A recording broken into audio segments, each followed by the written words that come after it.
إن الحمد لله نحمده ونستعينه ونستغفره ونعوذ بالله من شرور أنفسنا ومن سيئات أعمالنا من يهده الله فلا مضل له ومن يضلله فلا هادي له وأشهد أن لا إله إلا الله وحده لا شريك له وأشهد أن محمدا عبده ورسوله أما بعد فإن خير الحديث كتاب الله وخير الهدي هدي محمد صلى الله عليه وسلم شر الأمور محدثاتها وكل محدثة بدعة وكل بدعة ضلالة وكل ضلالة في النار.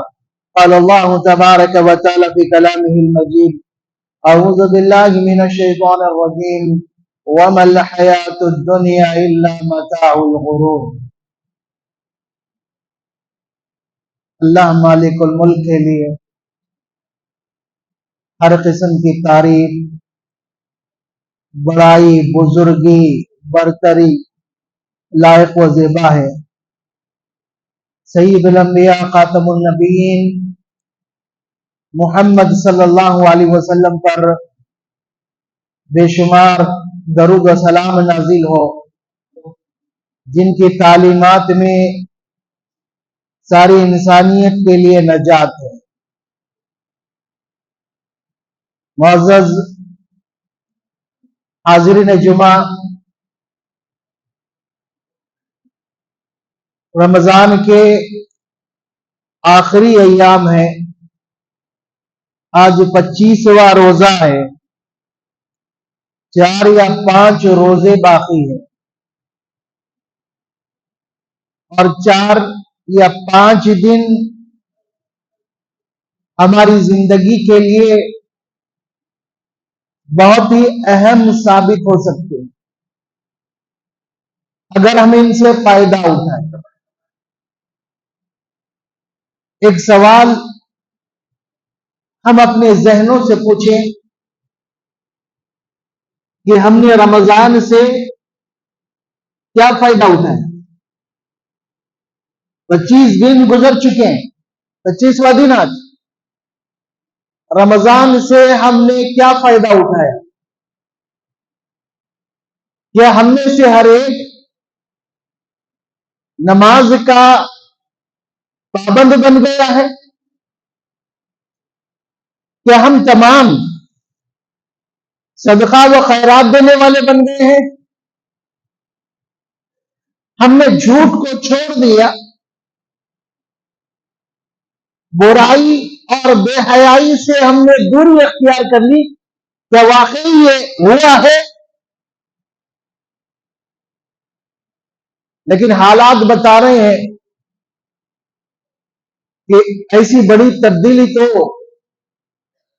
مشکل. یاد رہے رمضان آیا تھا ہمیں سدھارنے.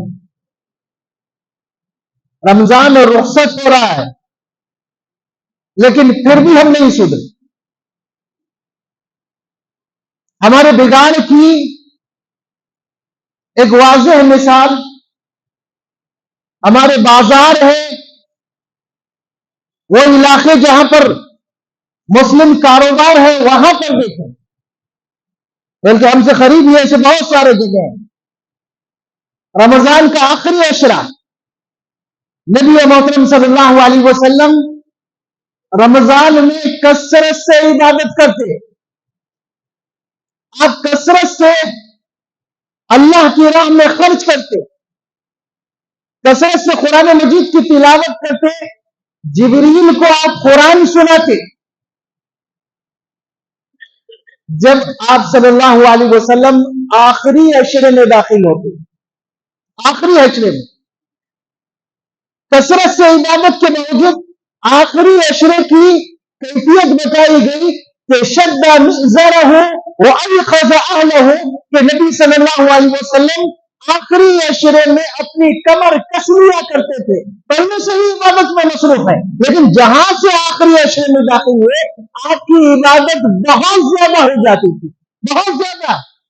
اور پھر آپ اپنی عبادت پر بس نہیں کرتے، ایقظ اہلہ، اپنے گھر والوں کو بھی جگاتے عبادت کے لیے. آپ بھی عبادت کرتے، اپنے گھر والوں کو بھی عبادت کراتے. لیکن ہمارے پاس 15-18 رمضان تک کچھ سکون رہا. اس کے بعد بازار اتنا گرم ہوا کہ پوچھیے مت. آج مساجد خالی ہے، تراویح کی نماز میں کچھ ہی لوگ ہیں، اکثریت بازار میں ہے. اور خواتین کے بارے میں تو کیا کہنے کہ جن کے مسجد کو آنے سے فتنہ ہو جاتا، نماز کو نہیں آ سکتی، ان کی تراویح کا انتظام نہیں ہو سکتا کیونکہ فتنہ ہو جاتا. کیونکہ مسجد میں غنڈے آتے ہیں، غنڈے قسم کے لوگ آتے ہیں مسجد میں، اور بازار ان کے لیے بالکل محفوظ. رات میں 4 بجے 3:30-4 بجے خواتین کا جھنڈ شاپنگ کر کے واپس ہو رہا ہے، ہوٹلنگ کر کے واپس ہو رہا ہے. کوئی مرد نہیں ہے ان کے ساتھ، کوئی محرم نہیں ہے. یہ حال بن چکا ہے، یہ حال بن چکا ہے. جبکہ نبی اکرم صلی اللہ علیہ وسلم اذا دخل العشر الاخر، جب آخری عشرے میں آپ داخل ہوتے تو کثرت سے عبادت کرتے، کمر کس لیتے عبادت کے لیے، اپنے گھر والوں کو بھی آپ جگاتے. ایسے لگتا ہے دیکھنے سے جیسے شیطان جو بند کیے گئے تھے وہ سارے چھوڑ دیے گئے. نبی کریم صلی اللہ علیہ وسلم کہ رمضان کی ایک خاص بات صحابہ نے بیان کی کہ آپ کثرت سے صدقہ و خیرات کریں. جب جبریل کو قرآن سناتے تو کثرت سے صدقہ و خیرات کرتے، اور آپ کے صدقہ و خیرات کو تشبیہ دی گئی الريح المرسلہ، تیز و تند ہوا کے ذریعے، تیز ہوا کے ذریعے. یعنی کچھ آپ کے پاس آیا، رکتا نہیں، فوراً آپ اللہ کی راہ میں خرچ کرتے.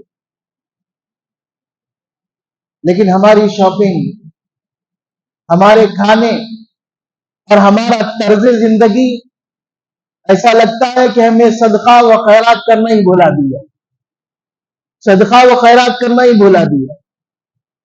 ہم سمجھتے ہیں کہ ہمارے مال پر صرف ہمارا ہی حق ہے. یاد رہے، ہم سے زیادہ دوسروں کا حق ہے، ہم سے زیادہ دوسروں کا حق ہے. ہم خرچ کریں گے تو اللہ ہم پر خرچ کرے گا، ہم اللہ کی راہ میں دیں گے تو اللہ ہم کو دے گا. ہم خرچ کریں گے تو اللہ تبارک و تعالی 700 گنا یا اس سے زیادہ ہمیں دے گا. سوشل میڈیا پر بنگلور کے سموسوں کا چرچا چل رہا ہے. شہر بنگلور میں ایک دن میں تقریباً 5 کروڑ کے سموسے بکتے ہیں افطار کے لیے. وہ شہر بنگلور کی بات ہے. اس حساب سے حساب لگایا جائے 150 کروڑ مہینے میں. وہ صرف سموسے اور تلن کا مسئلہ ہے. اگر حیدرآباد کو سامنے رکھ لیں جہاں حریص بھی ہے، جگہ جگہ کباب کی دکانیں بھی ہیں، بڑی بڑی ہوٹلیں ہیں، ان میں کیا حل؟ مسلمان کہاں اپنا پیسہ زیادہ ڈالنا ہے، کہاں اپنا پیسہ زیادہ ڈالنا ہے؟ اللہ تبارک و تعالیٰ ارشاد فرماتا ہے وَمَا الْحَيَاةُ الدُّنْيَا إِلَّا مَتَاعُ الْغُرُورِ. لوگوں، یہ دنیا کی زندگی سوائے دھوکے کے سامان کے کچھ نہیں. مگر ہمارا مسئلہ یہ ہے کہ ہم سب کچھ دنیا کی زندگی کو سمجھتے ہیں، آخرت کی نعمتیں ہمارے ذہن میں نہیں. جبکہ نبی کریم صلی اللہ علیہ وسلم فرماتے ہیں کہ اللہ تبارک و تعالیٰ نے جنت میں ایسی نعمتیں تیار کر رکھی ہے جسے نہ کسی آنکھ نے دیکھا ہے، نہ جس کے بارے میں کسی کان نے سنا ہے، نہ اس کی حقیقی صورت کسی کے دل میں آئی. اتنی بہترین، تصور سے زیادہ. اسی لیے اللہ تبارک و تعالیٰ ارشاد فرماتا ہے وَالْآخِرَةُ خَيْرٌ وَأَبْقَىٰ. یہ لوگوں، دنیا کے مقابلے میں آخرت بہت بہترین اور ہمیشہ رہنے والی ہے، ہمیشہ رہنے والی. ہم اپنے آپ کو اتنا مصروف کر لیے، دین کی فکر نہیں، آخرت کی فکر نہیں، اور دینوں میں تو یہ بات چلتی ہی ہے، رمضان میں بھی ہمارا یہی ہے۔ اللہ تبارک و تعالی ہمیں اپنی اصلاح کرنے کی توفیق دی۔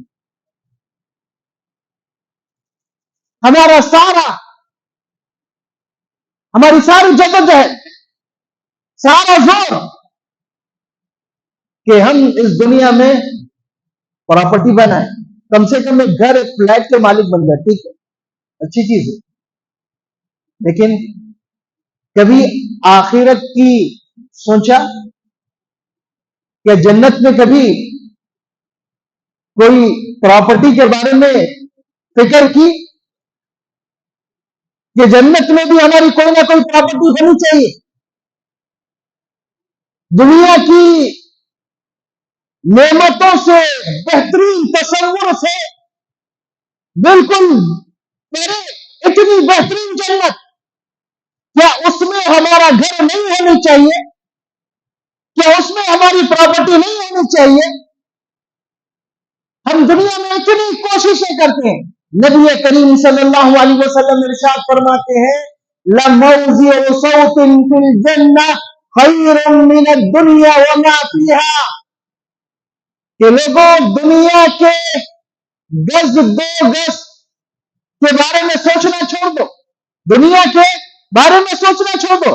لَمَوْضِعُ صَوْتٍ فِي الْجَنَّةِ، صوت کہتے ہیں کوڑے کو، جس سے گھوڑے کو ہانکا جاتا ہے، اس کی لمبائی کتنی ہوتی ہے؟ گز دو گز۔ تو نبی کریم صلی اللہ علیہ وسلم لَمَوْضِعُ صَوْتٍ فِي الْجَنَّةِ خَيْرٌ مِّنَ الدُّنْيَا وَمَا فِيهَا، کہ جنت میں ایک کوڑے کے برابر جگہ، گز دو گز جگہ، دنیا اور دنیا کی ساری چیزوں سے بہتر ہے۔ اس کے بارے میں ہم نے کبھی نہیں سوچا کہ جنت میں بھی ہمارا گھر ہونا چاہیے، ہماری پراپرٹی ہونی چاہیے۔ کیوں؟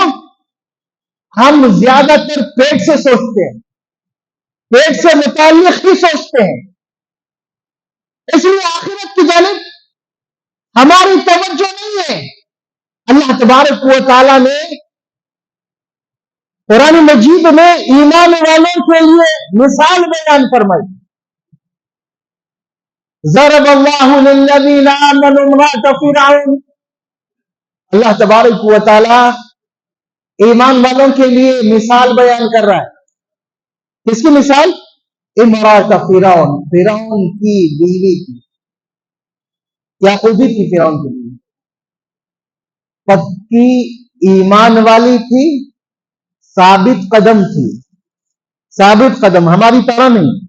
رمضان آیا تو سدھر گئے، رمضان جہاں سے رخصت ہوا پھر بگڑ گئے، نہیں، اللہ تبارک و تعالیٰ گواہی دیتا ہے۔ اللہ تبارک و تعالیٰ نے ایمان والوں کے لیے مثال بیان کی۔ فرعون کی تکلیفیں سہ رہی تھی، ایماندار ہونے کی وجہ سے سزا دے رہا تھا، جابر ہے، بہت ہی خطرناک قسم کا انسان، خدائی کا دعویٰ کرنے والا، لیکن دیکھو ایمان والے کہیں بھی ہو سکتے ہیں، اس کی بیوی ایمان والی، اور اللہ تبارک و تعالیٰ کے پاس ایمان والوں کی اہمیت، اسی اہمیت کے پیش نظر اللہ فرعون کی بیوی کی مثال بیان کر رہا ہے۔ اس کی سوچ کیا تھی؟ کیا ہماری جیسی سوچ تھی اس کی؟ نہیں، اس کی سوچ تھی پراپرٹی، جائیداد، گھردار کی، لیکن کہاں پر؟ جنت میں، جنت میں۔ اس کے آخری اوقات میں جب تکلیف بہت زیادہ ہو گئی، اللہ تبارک و تعالیٰ سے دعا کر رہی ہے، اللہ نے قرآن میں الفاظ محفوظ کر دیے اس کے، رب ابنی لی بیتا عندک فی الجنہ، دیکھیں اس کی خواہش اور اس کی سوچ کہ پروردگار جنت میں تیرے پاس میرے لیے گھر بنانا، جنت میں تیرے پاس میرے لیے گھر بنانا، یہ خواہش، کیوں؟ اسے پتا تھا دنیا کی زندگی کیسے بھی ختم ہو جائے گی، یہ ہمیشہ کی زندگی نہیں ہے، یہ تکلیفیں ہمیشہ کی نہیں ہے، زندگی آخرت کی زندگی ہے، کامیابی وہاں چاہیے۔ اگر آخرت خراب ہو جائے تو پھر انسان کی اس سے بڑی ناکامی کوئی ہو ہی نہیں سکتی۔ آخرت میں کوئی ناکام ہو جائے اس سے بڑا کوئی ناکام نہیں ہو سکتا۔ اسی لیے اللہ تبارک و تعالی ہمیں ہوش کے ناخن لینے کے لیے قرآن مجید میں آخرت کے کئی منظر ہمارے سامنے رکھے کہ اس طرح کا معاملہ ہوگا، ایسے حالات ہوں گے۔ اللہ تبارک و تعالی فرماتے ہیں وَنَزَعُ الْمَوَازِينَ الْقِسْطَ لِيَوْمِ الْقِيَامَةِ، قیامت کے دن ہم انصاف والے ترازو قائم کریں گے، عمل کو تولا جائے گا، عمل کو تولا جائے گا۔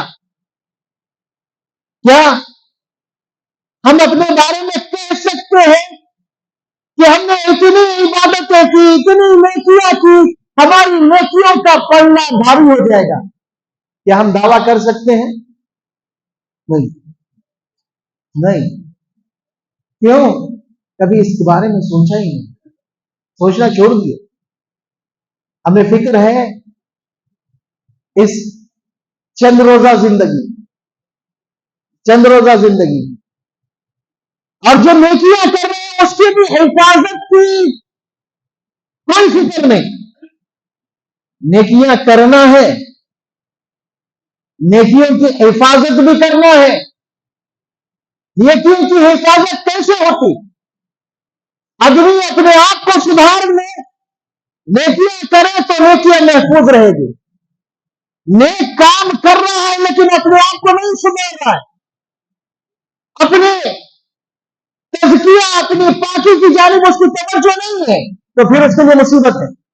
نبی کریم صلی اللہ علیہ وسلم حضرات صحابہ سے سوال کرتے ہیں اتدرون من المفلس، تمہیں پتا ہے میری امت کا مفلس شخص کون ہے؟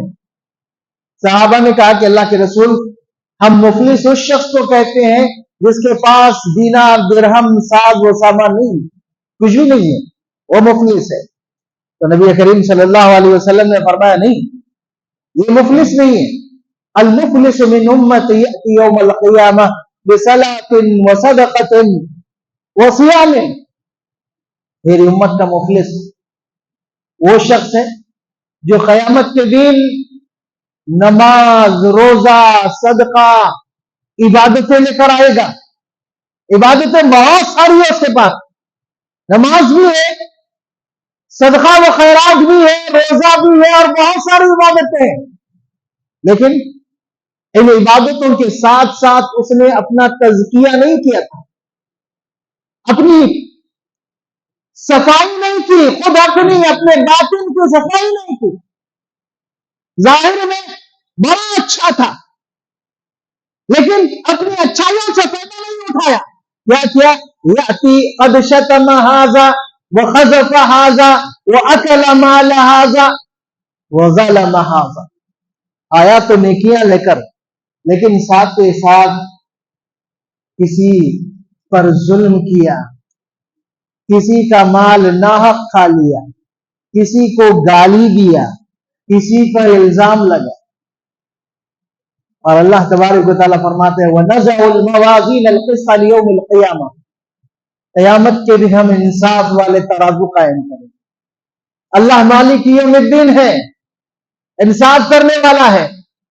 لوگوں کو دنیا میں بدلہ نہیں ملا، قیامت کے دن اللہ تبارک و تعالیٰ کے پاس پکڑیں گے، اللہ تبارک و تعالیٰ کے پاس۔ نبی محترم صلی اللہ علیہ وسلم فرماتے ہیں وہاں پر دینار اور درہم کام نہیں آئیں گے، پیسہ کام نہیں آئے گا کہ کچھ دے دیں اور چھٹ جائے جس طرح دنیا میں کیا جاتا ہے، نہیں، وہاں دینار اور درہم کام آنے والے نہیں۔ اللہ تبارک و تعالیٰ انصاف کے لیے اس کی نیکیاں شکایت کرنے والوں کو دے۔ اتنا زیادہ لوگوں کو ستایا لوگوں کا مال ہڑپ کیا، ناحق تکلیف دی، اتنے زیادہ لوگ، نیکیاں ختم ہو جائیں گی، دیتے دیتے نیکیاں ختم ہو جائیں گی۔ اللہ تبارک و تعالی حکم دے گا کہ شکایت کرنے والوں کی برائیاں اس کے کھاتے میں ڈالی، شکایت کرنے والی کی برائیاں اس کے کھاتے میں ڈالی جائے، اس کے کھاتے میں ڈالی جائے گی۔ نبی کریم صلی اللہ علیہ وسلم نتیجے کے طور پر فرماتے ہیں جو نیکیاں لے کر آیا تھا، نماز بھی تھے، اس کے کھاتے میں صدقات بھی تھے، زکات بھی تھے، نیکیاں لے کر آیا تھا، ڈھیر سارے نیکیاں، آخر میں جہنم میں پھینک دیا جائے۔ کیوں؟ نیکیاں تو کر لیا لیکن اپنی اصلاح نہیں کی، نیکیوں کی حفاظت نہیں کی۔ ظاہر میں بڑا اچھا تھا، ظاہر میں بڑا اچھا تھا، لیکن اپنے باطن کو پاک نہیں کیا، اپنے باطن کو پاک نہیں کیا۔ نماز تو پڑھ رہا تھا لیکن نماز جو تقاضا کر رہی تھی ان الصلاۃ تنہی عن الفحشاء والمنکر، کہ نماز برائی اور بے حیائی سے روکتی ہے، اس کو نماز اس کی دنیا میں فائدہ نہیں دی، وہ نہیں روکا برائیوں سے۔ نتیجہ کیا ہوا؟ آج قیامت کے دن اسے پریشانی کا سامنا کرنا پڑا۔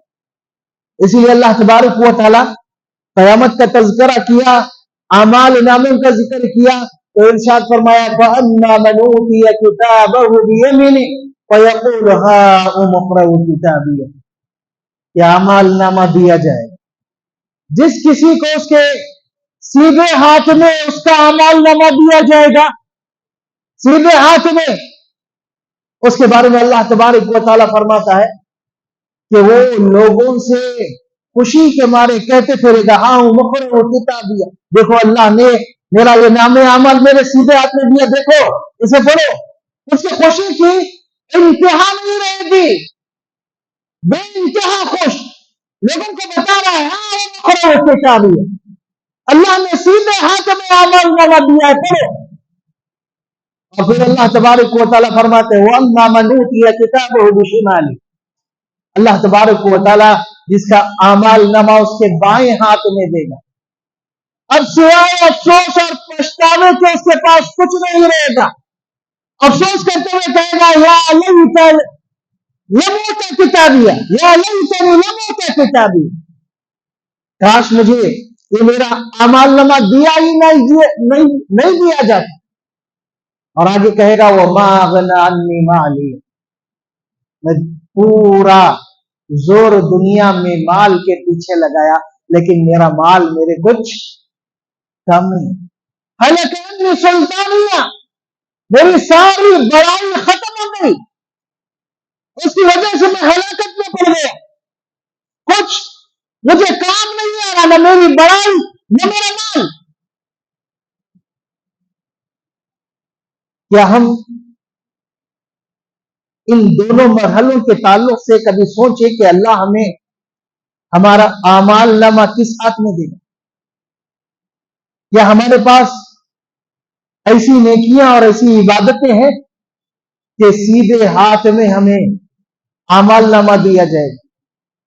اللہ نے ایسے موقع کی تیاری کے لیے ہمیں رمضان دیا تھا، ایسے موقع کی تیاری کے لیے کہ کثرت سے عبادت کرے، اللہ سے توبہ و استغفار کرے، اپنی مغفرت کر لے۔ مغفرت کا مہینہ تھا، نبی کریم صلی اللہ علیہ وسلم منبر پر چڑھ رہے ہیں، جبریل کہتے ہیں کہ اللہ تبارک و تعالیٰ اس شخص کو ہلاک کرے، اللہ کی لعنت اس شخص پر جس نے رمضان کو پایا اور اپنی مغفرت نہیں کرائی، اپنے گناہ نہیں بخشے۔ رمضان تو پا لیا لیکن اپنے گناہ نہیں بخشا ہے۔ نبی کریم صلی اللہ علیہ وسلم جبریل کے بدعا پر آمین کہتے ہیں۔ رمضان تھا مغفرت کے لیے کہ ہم اپنی مغفرت کریں، کثرت سے عبادت کریں، کثرت سے توبہ و استغفار کریں اور پھر اپنے آپ کو بخشوا لیں۔ لیکن ہمارے دلوں میں، ہمارے ذہنوں میں احساس ختم ہو گیا، ان چیزوں کا احساس، ان کی فکر نہیں رہی، اس کی فکر نہیں رہی۔ جبکہ اللہ تبارک و تعالیٰ نے قرآن مجید میں کھول کھول کر بیان کیا اور فرمایا وَمَا الْحَيَاةُ الدُّنْيَا إِلَّا مَتَاعُ الْغُرُورِ کہ لوگوں دنیا کی زندگی دھوکے کا سامان ہے۔ اللہ نے دنیا حاصل کرنے سے منع نہیں کیا، لیکن دنیا کو سب کچھ سمجھنے سے منع، دنیا کو سب کچھ سمجھنے سے منع۔ جب سانسیں ختم ہو جائے گی، آخری وقت آئے گا یا قیامت کا دن ہوگا، اس وقت ہم آرزو کریں گے کہ ہمیں دوبارہ زندگی ملے۔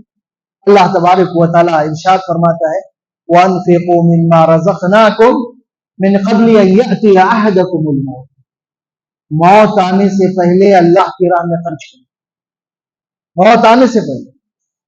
کیوں؟ جب موت آئے گی تو اس وقت انسان کی تمنا ہوگی ربی لولا اخرتنی الی اجل قریب،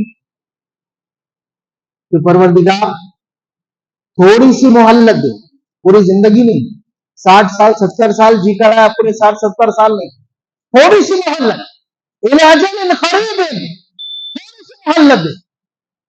اس تھوڑی سی مہلت میں کیا کرنے کی تمنا کر رہا ہے وہ دیکھیں، فَأَصَّدَّقَ وَأَكُن مِّنَ الصَّالِحِينَ، صدقہ خیرات کروں گا اور نیک بن کر رہوں گا، تھوڑی سی مدت مل جائے، صدقہ و خیرات کے ساتھ ساتھ نیک بنوں گا، توبہ استغفار کر کے اپنی آخرت کو سنوارنے کی کوشش کروں گا۔ فَأَصَّدَّقَ وَأَكُن مِّنَ الصَّالِحِينَ، لیکن اللہ تبارک و تعالیٰ اپنا اصول بیان فرما رہا ہے وَلَن يُؤَخِّرَ اللَّهُ نَفْسًا إِذَا جَاءَ أَجَلُهَا، جب کسی کا مقررہ وقت آتا ہے تو اللہ تبارک و تعالیٰ اسے نہیں ٹالتا، اب موقع دیا ہے اب ہی کرنا ہے، بعد میں موقع نہیں دیا جائے گا۔ جب مقررہ وقت آئے گا تو تب ہی موت آئے گی، اس میں کوئی تاخیر نہیں ہوگی، اس میں اضافہ نہیں ہوگا، زندگی بڑھائی نہیں جائے گی۔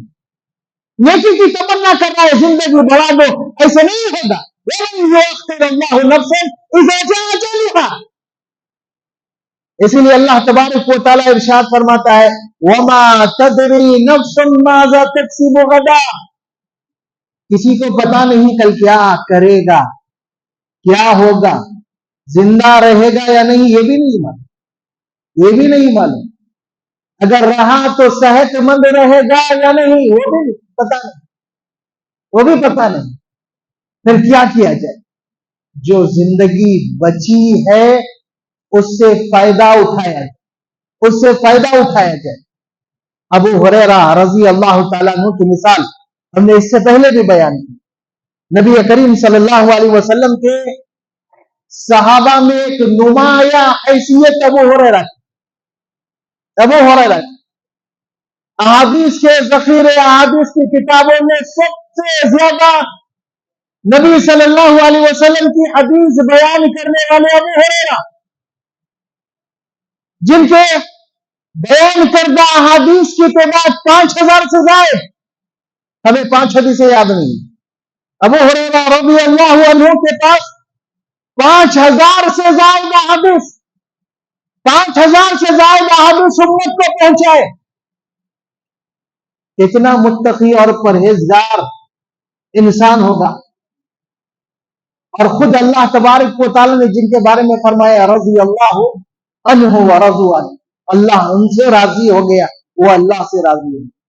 لیکن موت کا وقت آیا، ابو ہریرہ رو رہے ہیں، تسلی دی گئی انہیں کہ آپ تو نبی کریم صلی اللہ علیہ وسلم کے صحابہ میں شامل، آپ کو کس بات کا خوف ہے؟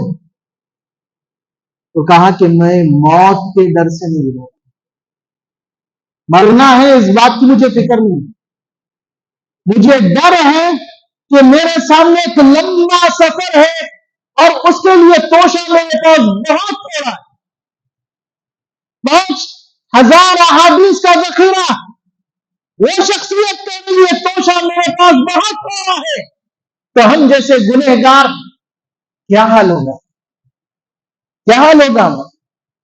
اسی لیے ایک بات ذہن میں رکھیں کہ والآخرۃ خیر وابقیٰ، کہ دیکھو آخرت ہمیشہ رہنے والی ہے، ہمیشہ رہنے والی، دنیا کے مقابلے میں بہت بہتر.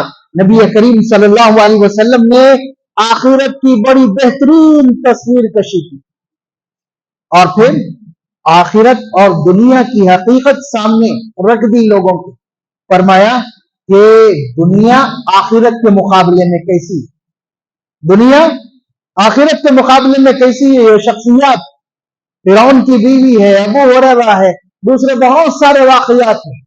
اپنے آخری وقت میں اللہ سے ملاقات کے لیے، اللہ سے ملاقات کے لیے تیار ہے، لیکن پریشان بھی ہے، پریشان بھی ہے. تو اس کی مثال بیان کی نبی کریم صلی اللہ علیہ وسلم نے. دنیا آخرت کے مقابلے میں کیسے ہے؟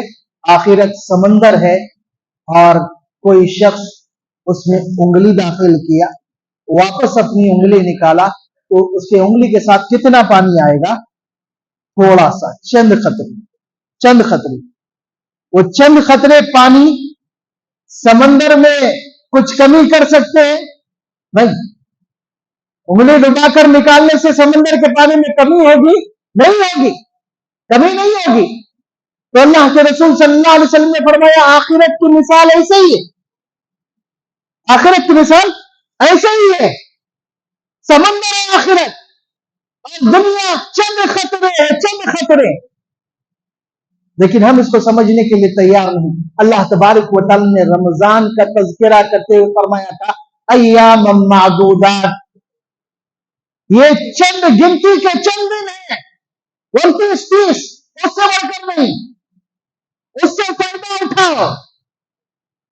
لیکن اس میں بھی ہم کوتاہی کر رہے ہیں. لیکن اب بھی کچھ بھی نہیں گیا. 4-5 دن ہمارے پاس، 4-5 دن. کثرت سے توبہ استغفار کریں، کثرت سے توبہ استغفار کریں.